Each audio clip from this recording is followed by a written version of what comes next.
Insomnia and menopause. That is what we are talking about this morning. Good morning. Hope you are all good. Just finished one-to-ones, morning sessions. We had Tai Chi. We've got back to basics, low intensity downstairs. We had muscle strengthening this morning as well.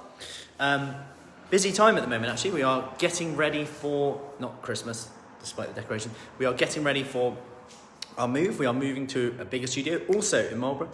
And also we have our personal training course starting soon, where we're actually going to be teaching and delivering personal training courses for people who want to get into the industry and making sure they hit that certain standard.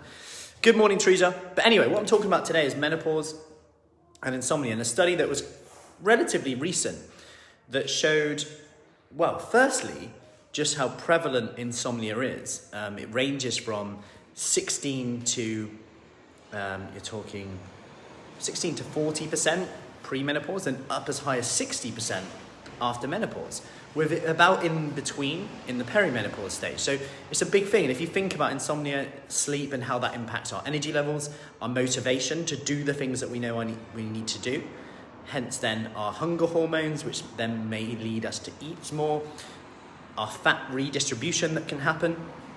So we store more fat around the stomach area, less around the legs. We become more kind of male shaped, if you like. So when we gain weight, the weight would be more on the stomach. Good morning, Joss. And what they did in this study is they controlled for variables that could get in the way, like smoking, exercise, someone's actual BMI, their weight. So independent of how much you weigh, which is quite cool. This is why I quite like this study. This controlled for these variables. They found that consuming a lower GI diet in general was associated with reduced risk of having sleep issues.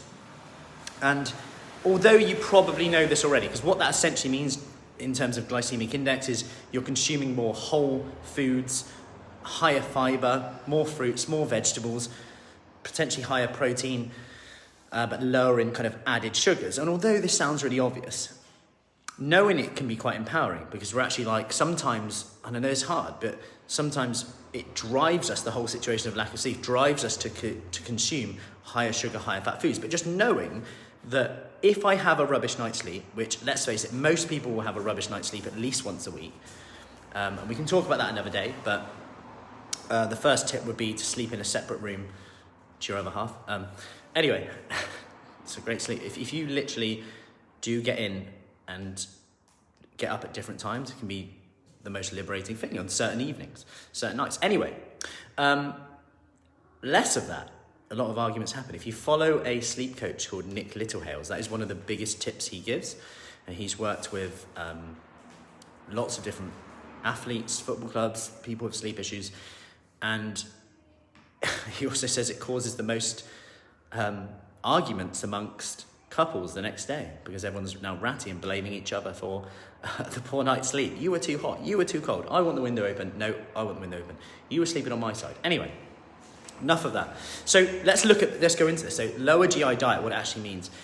You probably know that already, like have your foods, but this lack of sleep can often drive us to, and knowing that your hunger hormones will tell you you're hungrier, you'll perceive foods as more rewarding than they actually are when you're tired, can actually be quite empowering, because you can know, oh yeah, you're gonna look at that and go, yeah, I definitely want that.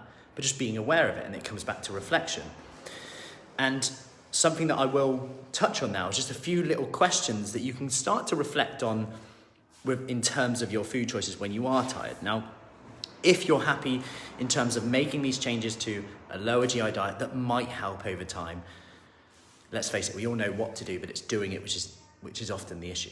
So what I would suggest is two things.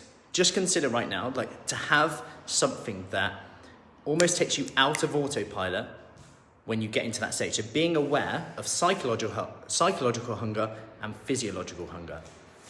And it can be quite difficult to distinguish, but a really quick way to do this is to say that psychological hunger will come on all of a sudden. Like, it could be in response to a smell, a feeling, how you want to feel, whether that's stress, whether that's tired, whether that's boredom.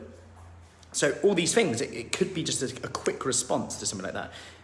An apple wouldn't do. You want a certain taste. That would be psychological hunger. So just note this down today. Is it psychological hunger? If it's physical hunger, it will come up gradually, like an apple would do. You can choose a different food, but you're not that picky. You're not like craving a certain type of food. That's more psychological. You're not responding to a certain feeling. So all these things then come into it. So that's your little challenge for today. And just being empowered by this knowledge, actually, maybe a lower GI diet will help in general. But being more aware so you can make these changes can help. And like I said, knowledge is very empowering. That's why I've just missed a few people in the talk I did the other day to send it. So if I did miss you and you want that talk where I talk about what fats, carbs, protein do inside your body, how to distinguish between what's a fad, what's not, and how to make better informed decisions when you see diets, when you see diet programs out there, which makes you kind of go, am I doing it wrong? Should I do this? Should I do that? Then just comment with talk below and I'll send that over to you. Anyway, take care. Have an awesome day. We are off for boxing session outside now, which should be nice in the sun. I'll see you soon. Take care.